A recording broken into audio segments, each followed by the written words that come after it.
Gracias. Con esa presentación solo puedo frustraros o decepcionaros ya.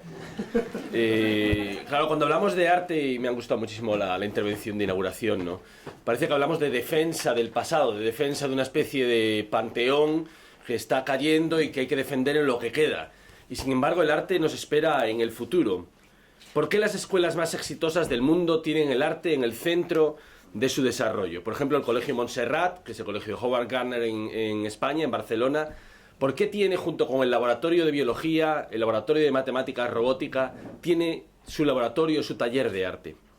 ¿Por qué la ciudad de Boston, la Atenas del siglo XXI, ha puesto como uno de sus principales indicadores de desarrollo estratégico el número de empresas creativas que tiene, que son exactamente 23.000?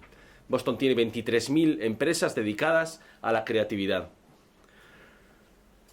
¿Por qué el visual thinking, el pensamiento visual, se está extendiendo por todas las empresas como una de las técnicas capaces de generar mayor conocimiento y mayor comunicación entre la gente? Pues sencillamente por lo mismo que me decía hace poco un directivo, el presidente de la compañía mundial, de Merlin Gehrich, me decía sobre qué es la competencia, cuál es la competencia que más busca entre sus directivos, que es la diversidad, la capacidad de trabajar con la diversidad, la capacidad de comunicar.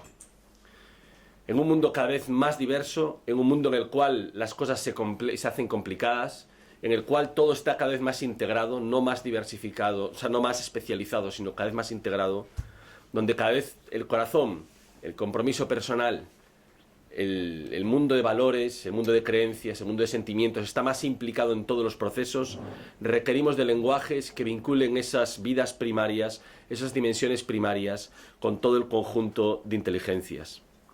Una consultora británica decía hace 3 semanas, publicaba un artículo en el que hablaba de los límites de las ONGs. Las ONGs y los movimientos sociales a nivel mundial han llegado a su máximo de capacidad de recaudación y de militancia. Por las vías del convencimiento moral, por las vías del raciocinio, va a ser complicado que pongan más razones o que pongan más presión moral a la gente para que colabore. Solamente pueden lograrlo si se introducen en el mundo de los valores, si cambian los estilos de vida, si son capaces de hablar con las personas en su corazón. Y lo mismo sucede en política, sucede en marketing. Fijémonos simplemente en el peso de lo visual en la comunicación actual. Vivimos en un mundo cada vez más visual. A través de las redes se suben más de 21.000 imágenes por segundo. Hay 11.600 consultas de imágenes por segundo en Google. Es decir, que cada segundo se suben o se buscan al menos 32.600 imágenes. Además, cada segundo se suben 5 nuevos vídeos a YouTube. Cada segundo, podemos decir ya, la mitad de los habitantes del planeta envía o consulta una imagen por Internet. Lo visual nos rodea permanentemente. La Asociación Americana de Agencias de Publicidad nos habla de que un adulto típico a comienzos del siglo XXI está expuesto a 625 anuncios diarios en cualquier formato. Lo visual nos comunica permanentemente, lo busquemos o no, nos demos cuenta o no. Toda la subida de imágenes a través de las redes sociales aumentó entre el año 2013 y 2014 en un 50%. En 2013 se subían 1.200 millones de imágenes y en 2014 la cifra se elevó a 1.800 millones de imágenes. Y la tendencia sigue en alza. KPCB calculaba en mayo del 14 que cada día se subían 1.800 millones de imágenes diarias a través de Flickr, a través de Instagram, Facebook, WhatsApp, lo cual supone esas 21.000 imágenes por segundo. Yo creo que a todos nos da la sensación de aceleración, de estar superados, pero sin duda lo que nos pone en primer plano es que lo visual, las formas de ver, están en la primera plana de los modos de pensar en nuestro mundo.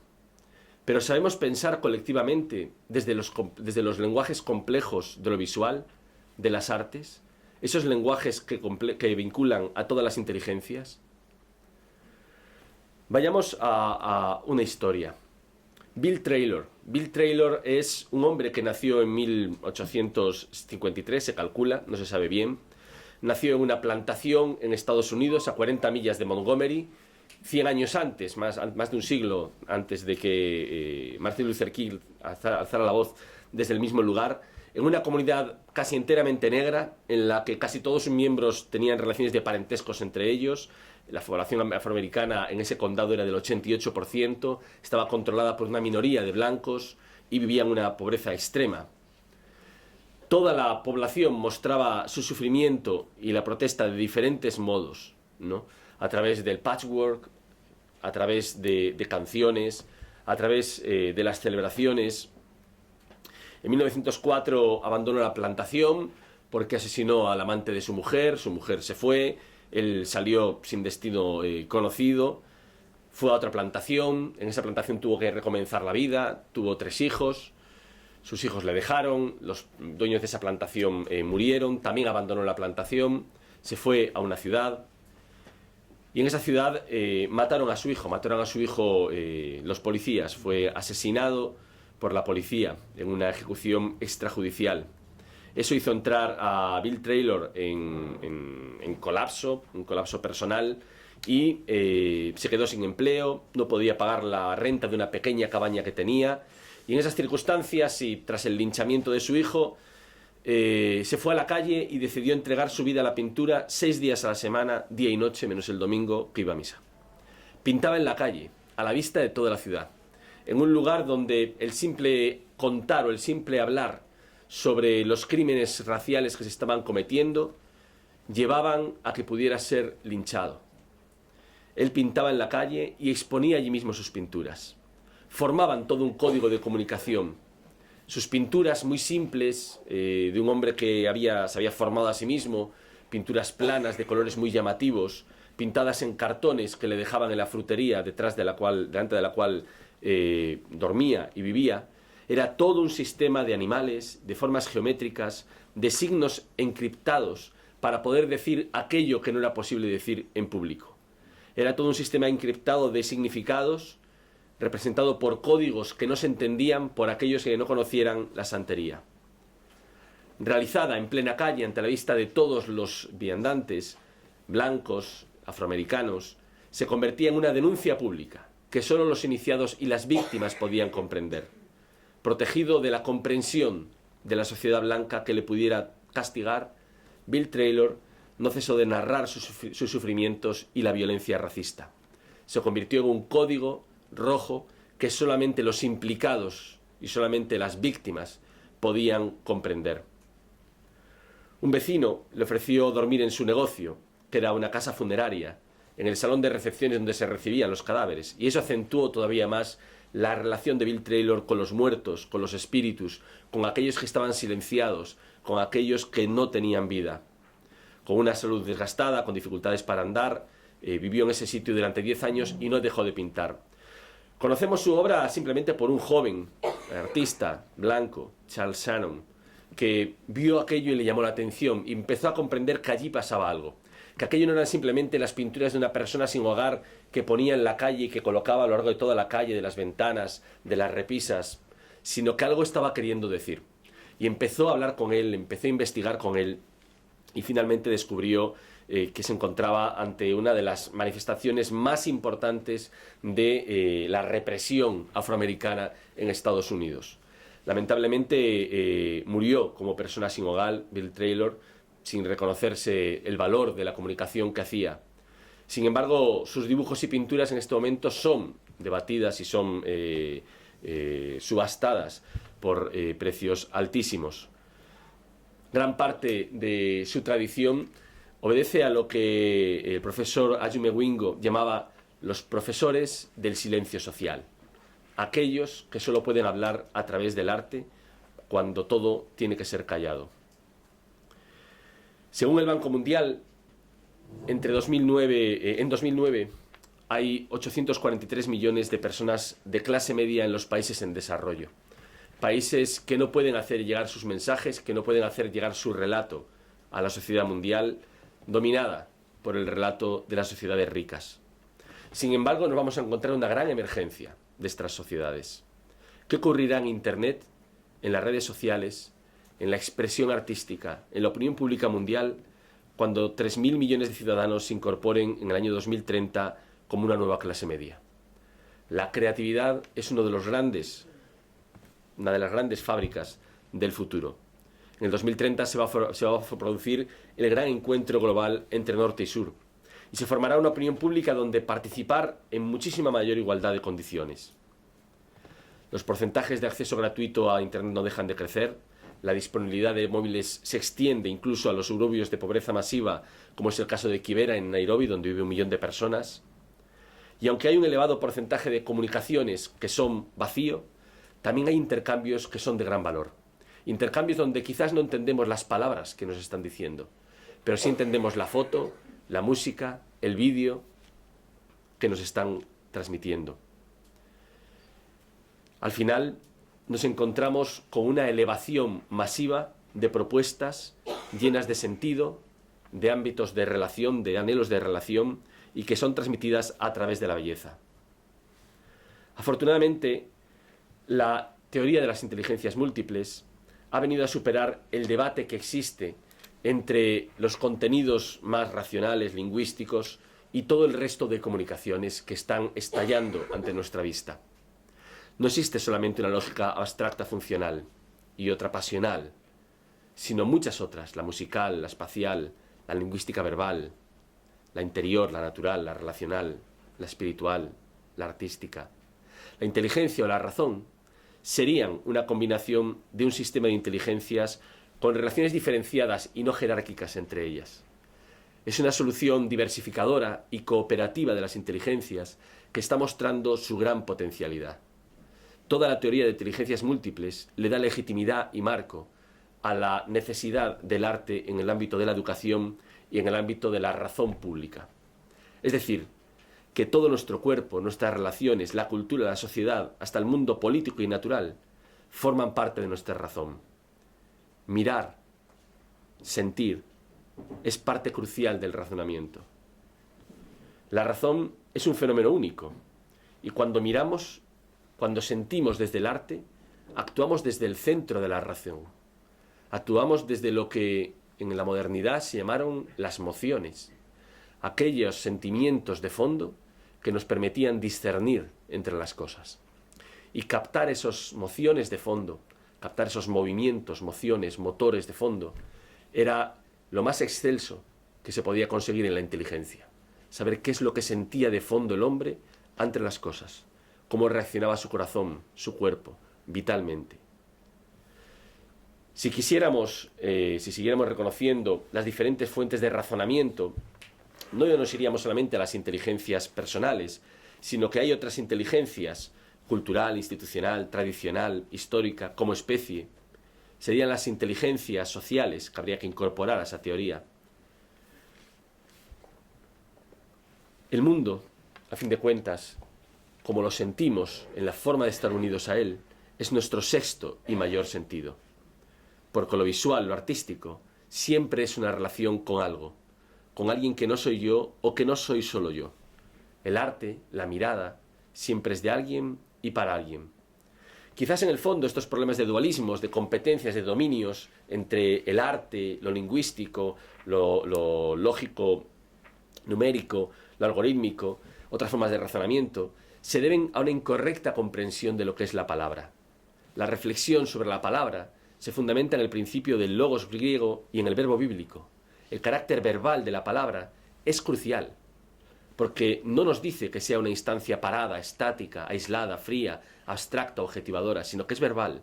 Y lo verbal es activo, se mueve, hace, sucede, está encarnado, siempre tiene sujeto. En realidad la palabra es el principio de decir algo a alguien. La palabra es la razón dicha a alguien, es la razón relacionada.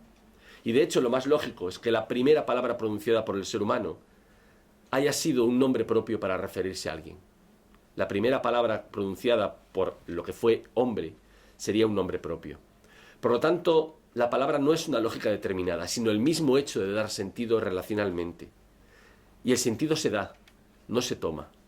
El sentido no tiene la fría forma de la información objetiva de un computador, sino que es ese fenómeno que hemos descrito, relacional, participativo, integral. El sentido de las cosas no nos habla de lo que es verdad, sino también de lo que es bello y bueno. Y esas tres categorías, lo bueno, lo bello, lo verdadero, no se dividen. Es una sola cosa, discernible según esos tres análisis, pero todas juntas hacen la palabra. ¿Y si la verdad tuviera forma de belleza? ¿Y si la belleza fuera una forma de verdad? ¿Y qué forma tiene la palabra? No solo de palabra pronunciada por la boca. Es más compleja, mucho más abarcante. La palabra tiene forma de icono. Un icono es un signo que integra lengua, imágenes, música, aroma, ritmo, textura, movimiento, información de todos los sentidos y de todo lo que la cultura y el mundo aportan. Un icono es una unidad de sentido total sobre un fenómeno. Un icono tiene una forma de estrella o de prisma de múltiples caras que incluye muchas experiencias. Cuando nos lo pronuncian, en nosotros no solamente aparece una palabra con determinadas letras, sino está asociada a muchísimas experiencias, a visiones, a ritmos, a músicas, a aromas, a formas de estar, a relaciones. Un icono es una unidad de sentido total. Los iconos pueden ser simplemente definidos como signos que han sido construidos para ensamblar todos los referentes de una forma articulada. Por eso Morgan y Belton dicen que los iconos son signos sobrecargados, ¿no? Por eso toda palabra lingüística lleva asociadas imágenes, sonidos, ritmos, texturas, y toda imagen, todo elemento artístico, entraña mucho más que lo visual, que lo auditivo. No es una amalgama, sino que todo ese sistema en cada icono está organizado jerárquicamente. El ser humano no piensa solamente con palabras lingüísticas, ni únicamente con imágenes, sino con iconos donde todas participan. Y al usar una parte de un icono, todo el resto se moviliza dándole soporte y profundidad. Lo artístico no es un método paralelo, ni un método de divertimento, sino que está en el corazón de la articulación, de la formación, de compactar cada icono. No hay icono también que no incluya los contrarios. Todos los negativos, todos los elementos contra esa palabra, contra ese signo, quedan incorporados. Toda la aportación que nosotros encontramos en el arte, en realidad no viene a complementar otros contenidos, sino que está en el corazón de la posibilidad de comunicar. La capacidad del arte no es la de representar, la de ilustrar. Demasiadas veces se utiliza el arte para ilustrar o para hacer profundizar un contenido. El arte está en el corazón de la propia posibilidad de que exista el icono. Y esto nos lo descubrimos en casi todas las grandes experiencias en el ámbito del arte y de la comunicación. Nos lo encontramos en el conjunto de defensas y de promoción que a través del arte se ha hecho en el mundo de la exclusión. Nos lo encontramos especialmente en aquellos ámbitos educativos, en claves de exclusión, donde frecuentemente es complicado el comunicar desde palabras que no llegan, desde palabras que parecen quemadas, desde palabras que no tienen significado. En el fondo, ¿cuál es el gran problema del fracaso, del abandono educativo, del absentismo educativo? Es el significado de lo que estás haciendo. ¿Por qué nuestros estudiantes se pierden? ¿Por qué nuestros estudiantes no hacen caso? ¿Por qué podrían estar en clase y sienten que no van a aprender nada? Porque no es significativo. ¿Y cómo logramos que sea significativo? Es un problema de lenguaje. En esto pensó Rudolf Arnhem. Un método, en general, el arte, no es un juego, sino que siempre pone en juego las ideas de fondo. No es una mera dinámica, ni activismo, ni ilustración, sino que practicarlo implica cuestiones de profundidad. Se basa en fundamentos hondos de los que es necesario dar cuenta. Rudolf Arnhem es el padre de la arteterapia y del pensamiento visual. Nos ofrece ideas radicales que nos impulsan a pensar con nuestra mirada, con nuestro oír, con nuestro sentir, con todo nuestro cuerpo, con todo nuestro interior y el exterior, y especialmente con la estética, que es nuestro modo de sentir. Es el autor de referencia para el Visual Thinking que actualmente está impregnando las metodologías de muchas empresas, y como no podía ser de otra forma, la arteterapia y el pensamiento visual son fruto de las dramáticas vivencias por las que atravesó su biografía. Nació en una familia judía de fabricantes de piano, con lo cual siempre desde el principio Rudolf Arnhem tuvo una gran sensibilidad para el arte. Se doctoró en Berlín y era judío. Se formó en el Instituto de Psicología de la misma universidad y se convirtió en el gran psicólogo del arte e inspirador de estas grandes tendencias de arteterapia. Cuando llegó Hitler al poder, tomó el primer libro que había escrito, El cine como arte, fue secuestrado y el doctorado que había sacado Rudolf Arnhem fue anulado. En el 33 se refugió en Roma, donde trabajó para la Liga de las Naciones, el antecedente de la ONU, y trabajó en el ámbito del Instituto Internacional del Cine Educativo. En la ciudad eterna se dedicó también al estudio de la radio, de la metodología del sonido como modo de educación. Y fue el tema de su segundo libro, La radio, el arte del sonido. Mussolini hizo que Italia abandonara la Liga de las Naciones, como sabemos, se unió a la política nazi y, aunque había echado raíces muy pronto en la ciudad de Roma, de nuevo Arnhem se vio obligado a tener que huir y su libro de nuevo fue secuestrado. Se refugió primero en Londres como traductor de la BBC y finalmente se fue a Estados Unidos, donde llegó, como él recuerda, simplemente con $10 en el bolsillo. Allí comenzó de nuevo su vida académica y comenzó a pensar mucho más a fondo. ¿Por qué a los nazis no les gusta el arte? ¿Por qué consideran que el arte es degenerado? ¿Por qué consideran que aquel arte que no representa el orden social tal como ellos lo entienden es un peligro político? Y desde ahí empezó a generar una gran reflexión sobre una obra que él consideró el centro del arte del siglo XX, el Guernica.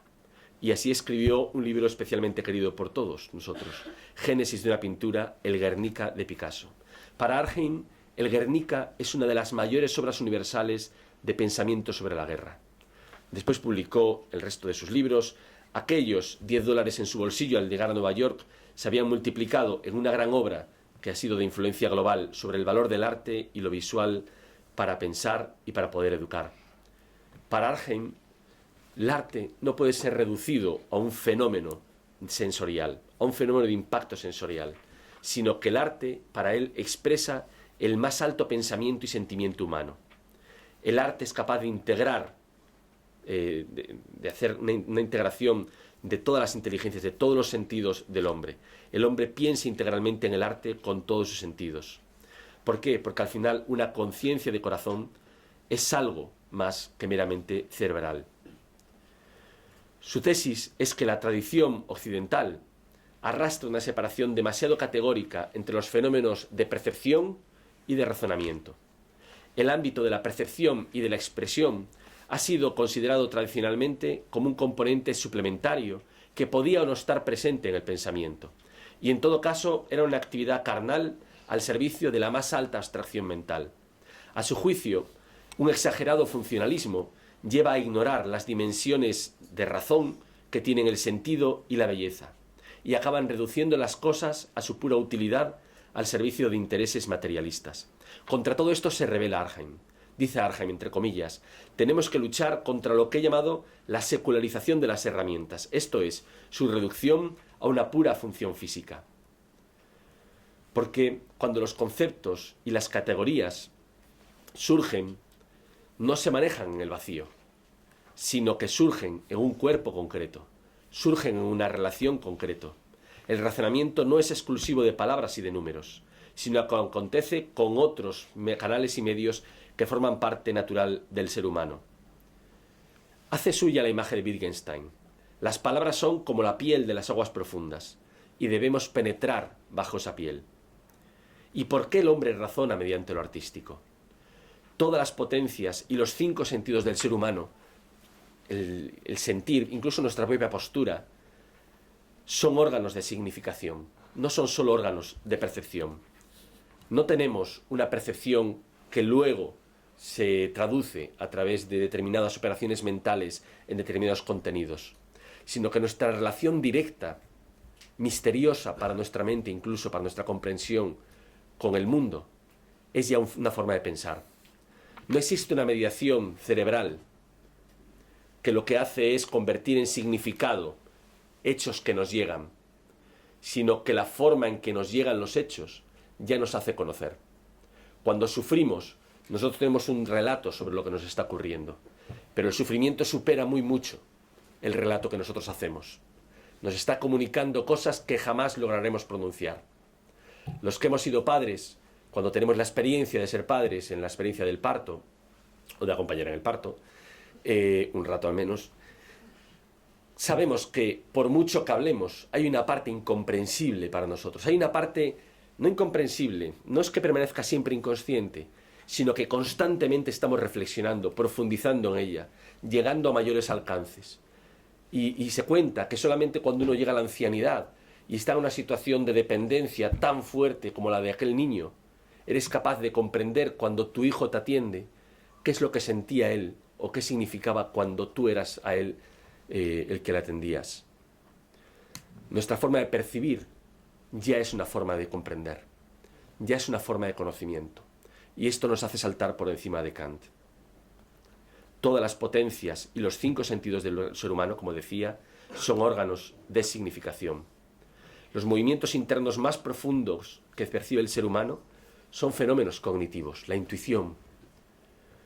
Cómo al final las palabras nos engañan y tenemos que profundizar en qué es lo que sentimos de fondo para poder saber cuál es la verdad de las cosas.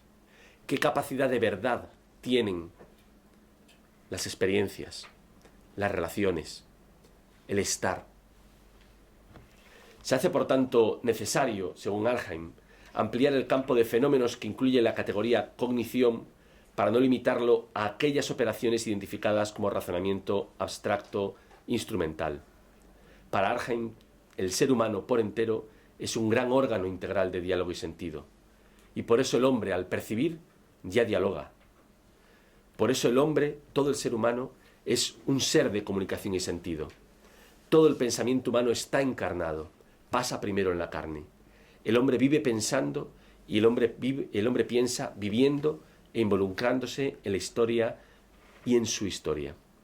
Percepción y pensamiento formarían un diálogo que es sustantivo de la condición humana. Vida e infinito, concreción, universalidad, encarnación y absoluto. Y esto le da otro estatus al arte. Esas figuras del arte no son sólo contenedores de pensamiento terminado y listo para ser expresado, sino que en sí misma el arte son máquinas para fabricar pensamiento. Los rituales de los que hablábamos ahora no sólo expresan lo que la gente siente, sino que ayudan a sentir del modo que una situación requiere. Ayudan a pensar cada situación. Cuando uno piensa ideas totalmente abstractas y universales, incluso en ese caso, también maneja internamente imágenes, formas, coloraciones que le ayudan a pensar mejor.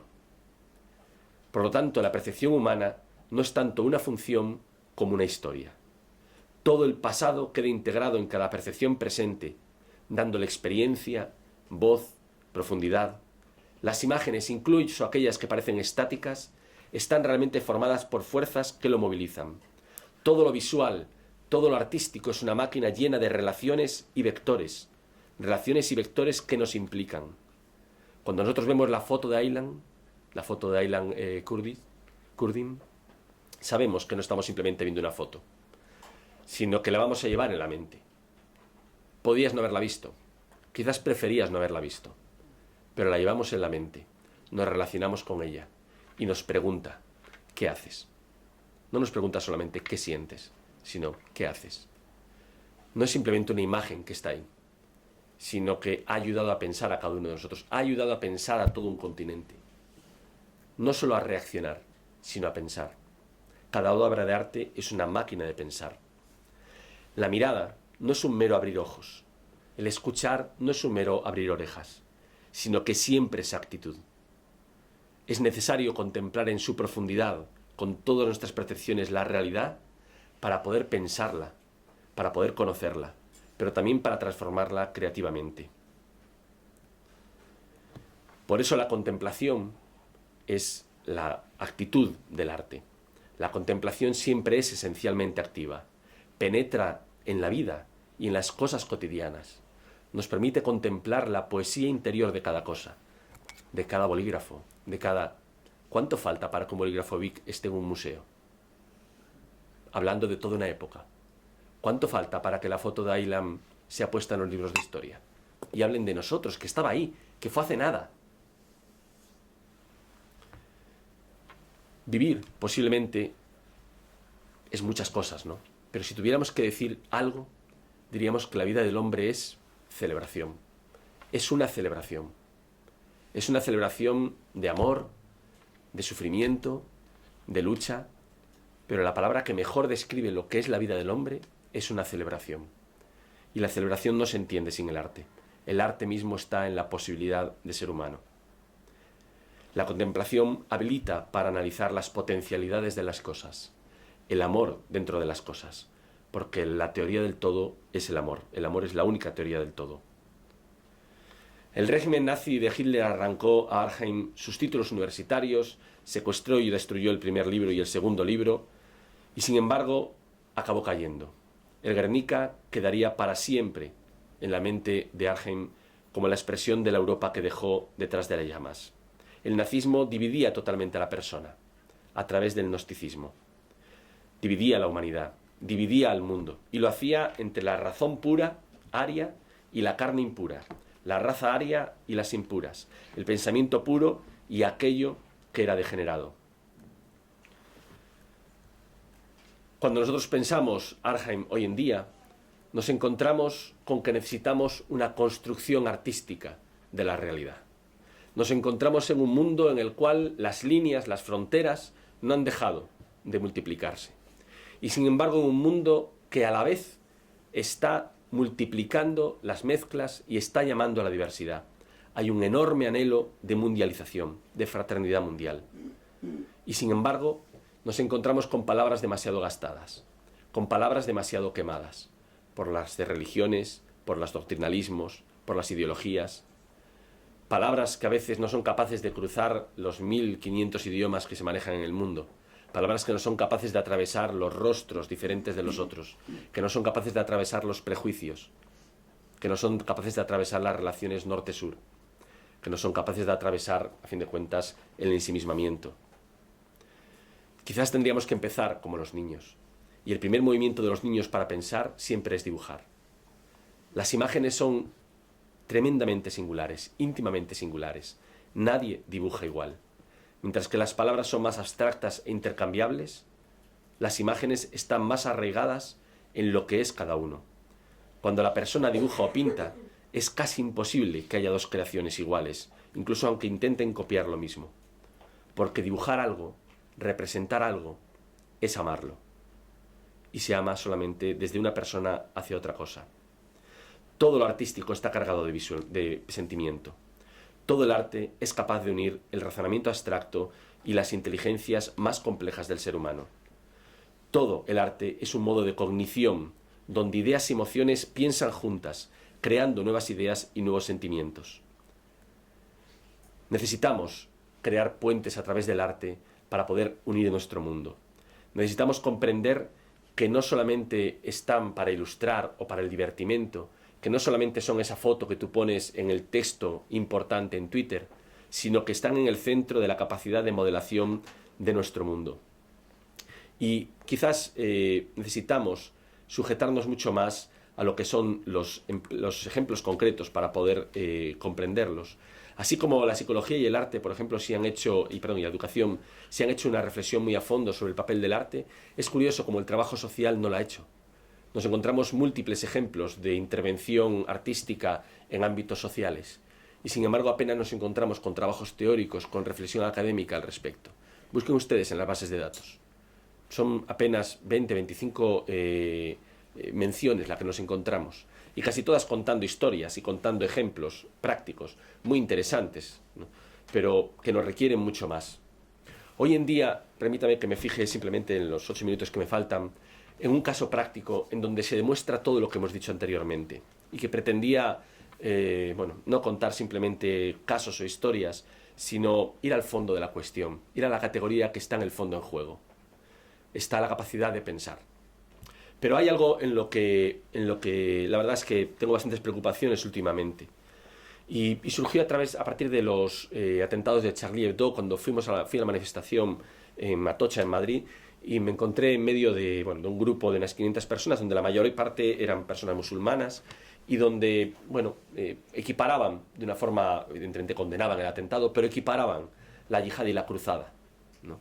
Y claro, pese a todas las buenas correcciones políticas que condenan la yihad y que condenan toda la violencia, claro, yo me preguntaba, ¿por qué millones de inmigrantes están socialmente integrados en nuestro continente, pero no sienten suya la cultura del país donde viven.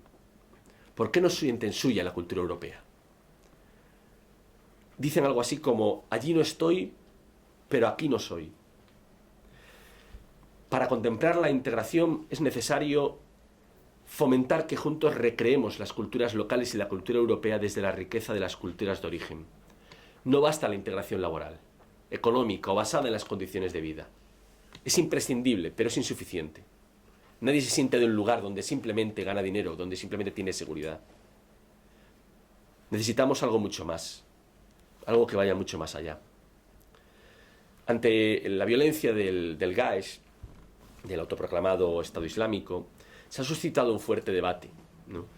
Pero ante él, incluso quienes están liderando los bombardeos, como el primer ministro británico Cameron, ha señalado que no es suficiente con la lucha policial, ni siquiera con la lucha militar, sino que se necesita profundizar en los valores comunes y realmente que la población musulmana en Europa sienta suyo el continente. ¿Qué referencias culturales mixtas, artísticas, tienen los jóvenes de ascendencia extranjera para integrarse en nuestro y ahora su país? Nosotros siempre hemos partido de la idea de la pluralidad cultural en nuestros países, de la interculturalidad. Es verdad que el neutralismo, el laicismo cultural es insuficiente, reconoce que hay un conflicto entre diferentes perspectivas culturales y les llama a que se confinen esas diferencias en la vida privada y establece una especie de cultura pública minimal, una razón pública minimal, a partir de la cual tenemos que generar el máximo de riqueza. Pero los ciudadanos de otras culturas saben que cuando los estados europeos dicen que el Estado es neutro, lo que quiere decir es que sigue los valores tradicionales de raíces grecolatina, judeocristiana, liberal, hanseática del norte. La tesis neutralista afirma que en realidad la integración es equivalente a bienestar socioeconómico, el que se alcanza con empleo y con derechos sociopolíticos. Por eso no entendimos nada cuando en la primavera del 2013 en Suecia, en el suburbio de Hasby, en la ciudad de Estocolmo, personas con seguridad socioeconómica sentían tan fuerte malestar cultural que destruyeron el barrio. Y no se entendían. Si le hemos dado vivienda, si tienen empleo, ¿por qué destruyen el barrio? ¿Por qué destruyen los equipamientos que tienen, que son suyos? Para superar ese estatalismo neutral, el liberalismo impulsó el reconocimiento de las diversas culturas. Y así el multiculturalismo buscaba la coexistencia y la tolerancia entre diferentes culturas y religiones. Y el arte ocupa un lugar central. El arte, junto con el consumo de la comida, la cocina, o las formas de físicas, de manicura, de maquillaje, de corte de pelo. El multiculturalismo buscaba la coexistencia y la tolerancia entre diferentes culturas y de religiones. Pero se ha probado que si no hay un reconocimiento positivo y experiencias de intercambio, la sociedad plural sencillamente no es culturalmente sostenible. Y entonces el interculturalismo hizo avanzar el paradigma introduciendo la perspectiva de la alteridad. Es necesario que las culturas dentro de una sociedad se conozcan, intercambien, que conozcamos el arte islámico, que conozcamos el arte ucraniano, que conozcamos el arte rumano o el arte pakistaní o el arte ecuatoriano. Que los ciudadanos de una cultura experimenten y aprendan de los otros. Pero también nos hemos dado cuenta que no es suficiente. La hipótesis es que además del bienestar sociolaboral, del reconocimiento, del mutuo aprendizaje de las culturas singulares, es necesario que los extranjeros inmigrantes, especialmente aquellos que vienen de países pobres, sientan que desde ellas, desde esas culturas singulares, han recreado parte de la cultura del país de acogida. Una cultura no es sostenible si las culturas singulares que habitan dentro de ella no contribuyen a recrearla. ¿En qué medida existe una cultura en España afrohispana, chino-hispana, hispano-ecuatoriana? Por ejemplo, examinemos la mixculturalidad, como le llamaríamos a este elemento, la capacidad de hacer cosas mixtas, de co-crear productos que se incorporan a la cultura, la mixculturalidad hispano-árabe del siglo XXI. Me pasa un par de tardes haciendo ese trabajo, ¿no? Si uno explora Internet, las redes sociales, los programas culturales de las principales instituciones musulmanas o árabes en España, concluirá que no hay producción musulmana o árabe originada en España que mezcle lo español y la cultura islámica o árabe.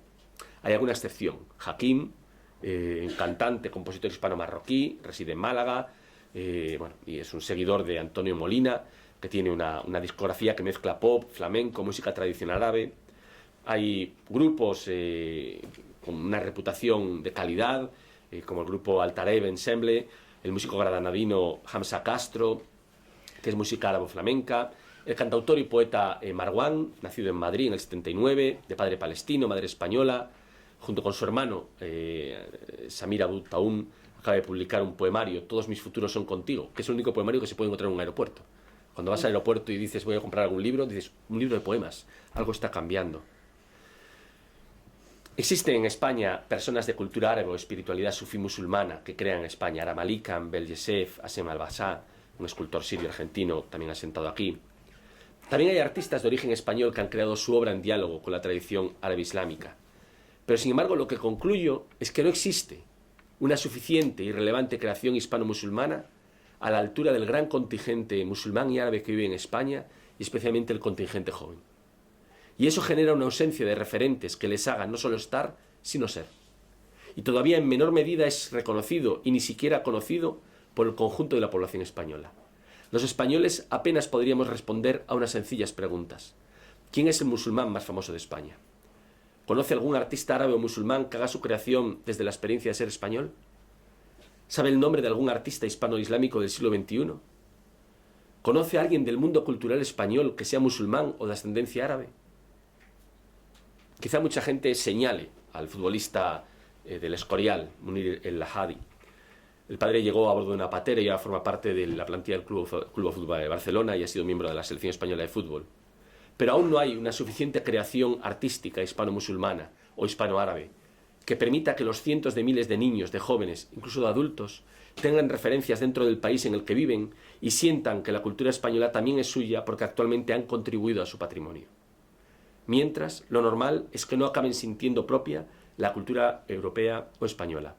El proceso de inculturación de los inmigrantes en la cultura local debe ir acompañando de procesos de recreación de dicha cultura local, desde la contribución de esas culturas de origen. Y esa contribución se eleva cuando la recreación se hace colaborativamente con los nativos, con los que están en esa cultura. Por eso es necesario una línea estratégica de la política cultural y la política migratoria de las administraciones.